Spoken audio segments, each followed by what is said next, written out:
امروز اومدیم با دستور یه نون خیلی خوشمزه و با طعم متفاوت که میتونید به راحتی توی تابه یا توی قابلمه درستش کنید و احتیاجی هم به فر نداره. اگه خیلی عجله دارید میتونید خمیر تافتون یا بربری رو از نونوایی بگیرید و بقیه دستور رو طبق ویدیو به راحتی درست کنید.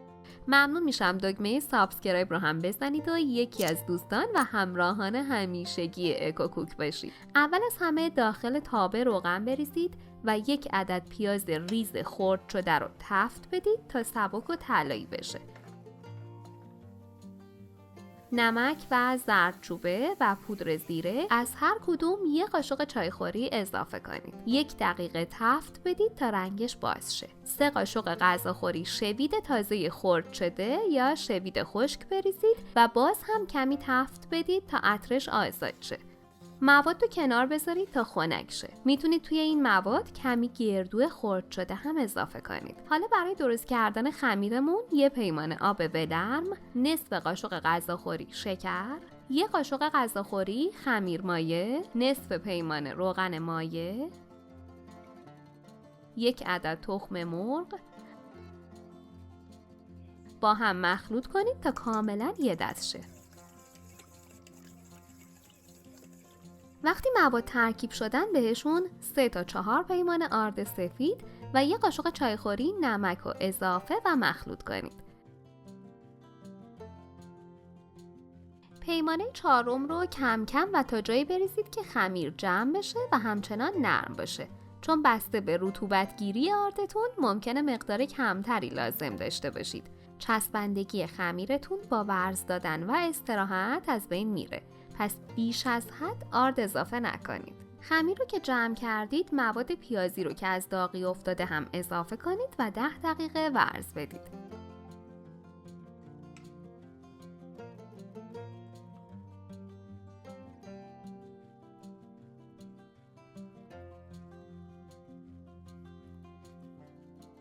اگه نمیتونید خمیر رو با دست زیاد ورز بدید 100 مرتبه خمیر رو از بالا به پایین پرتاب کنید. اینطوری کیفیت خمیر خیلی بهتر میشه.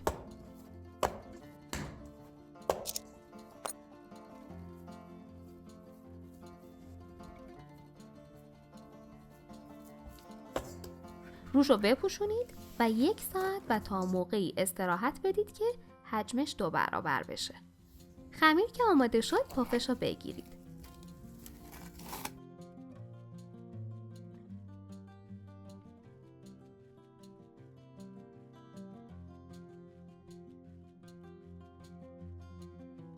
روی سطح کار بذارید و به 16 قسمت مساوی تقسیم کنید.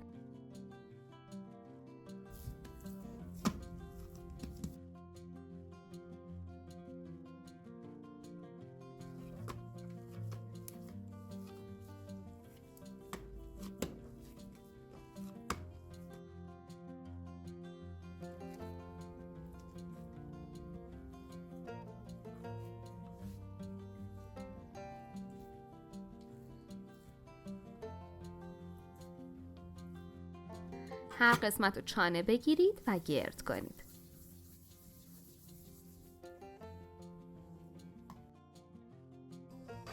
داخل قابلمه یا تابه مورد نظرتون کاغذ روغنی بذارید و چانه ها رو داخلش بچینید. اگه ظرفتون بزرگتر از مال من بود هیچ اشکالی نداره. میتونید با کمی فاصله حدود 1 سانت از هم بچینید چون خمیرات دوباره پف میکنن. روشو بپوشونید و دوباره 15 دقیقه استراحت بدید تا پف کنه. حالا 1 عدد زرده تخم مرغ و 2 قاشق غذاخوری شیر رو با هم مخلوط کنید. به آرومی با قلم روی خمیرها بزنید جوری که پف خمیرتون نخوابه. این رومال باعث میشه موقع پخت سطح نوناتون طلایی و خوش رنگ بشه.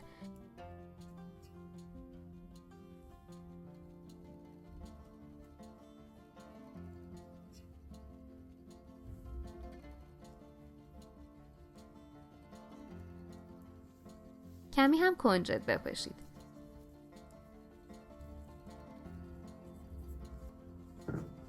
روی اجاق شعله پخش کن بذارید. قابلمه رو روش بذارید و درش رو با دمکنی ببندید. با حرارت ملایم 30 الی 45 دقیقه زمان بدید تا بپزه. سعی کنید در نیم ساعت اول پخت دربشو بر ندارید چون پف خمیرا میخوابه. میتونید این نون رو داخل فر هم با دمای 200 درجه سانتیگراد به مدت 25 دقیقه بپزید.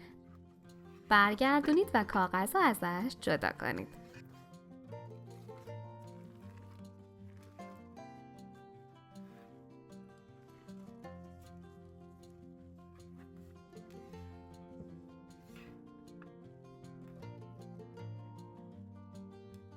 به به چه رنگ و رویی داره.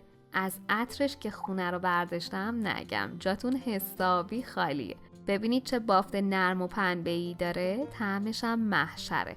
امیدوارم این نون لذیذ رو حتما درست کنید و برامون بنویسید که چطور بود. دوستان نونهای متنوع دیگه‌ای که دستورش داخل کانالمون هست رو هم حتما ببینید.